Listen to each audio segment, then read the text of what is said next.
سؤالي ليك يا صديقي، هو انت من الناس اللي بتلوم الظروف والاشخاص اللي حواليك وشايف ان المستوى المعيشي اللي انت فيه دلوقتي هو السبب في ان الدنيا مش عاوزه تضحك ليك وانت الضحيه؟ فلو انت كده تعالى راجع حساباتك.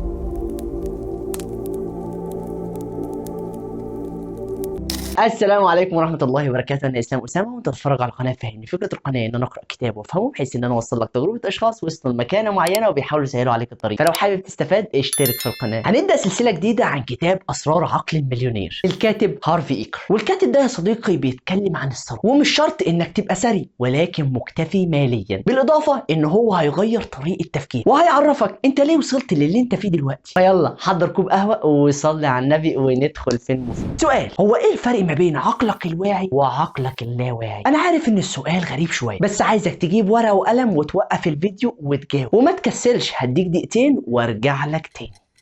سلام.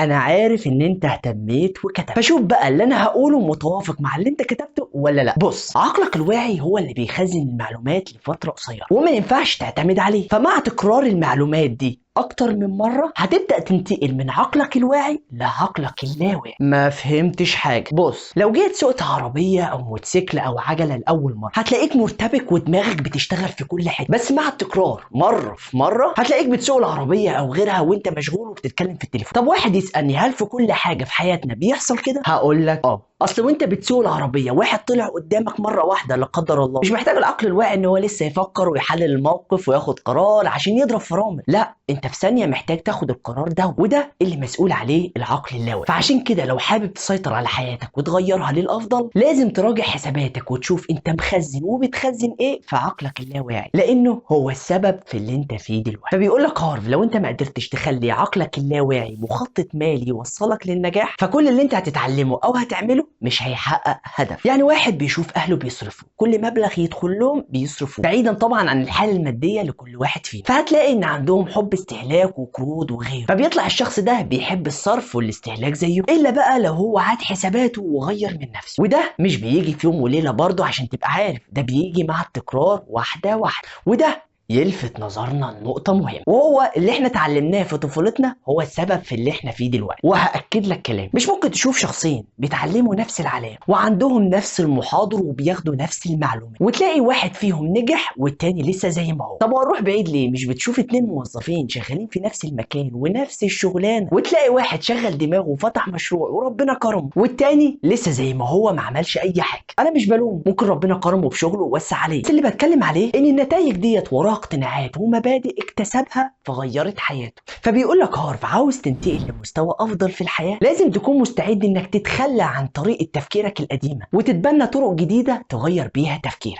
فالفكره اللي بحاول اوصلها لك ان طريقه تفكيرك هي اللي بتحدد افعالك ومنها هتتحدد النتائج. ومش عاوزك تاخد كلامي وتروح تلوم اهلك لانهم تعبوا جدا عشان يوصلوك للي انت فيه، اتعلموه في حياتهم وصلوا ليك. دورك بقى انك تغير من فكرك ونفسك وهتلاقي النتيجه انك بتغير كل شيء. ومن هنا انتهت حلقتنا ومستنيك في الحلقه اللي جايه واللي هتعرف فيها ايه اللي موجود داخل عقول الاثرياء. ما تنساش بقى تشوف الفيديوهات اللي فاتت والفيديوهات اللي جايه لعلك تنتفع بها وتفيد غيرك. دمتم في امان الله والسلام عليكم ورحمه الله وبركاته.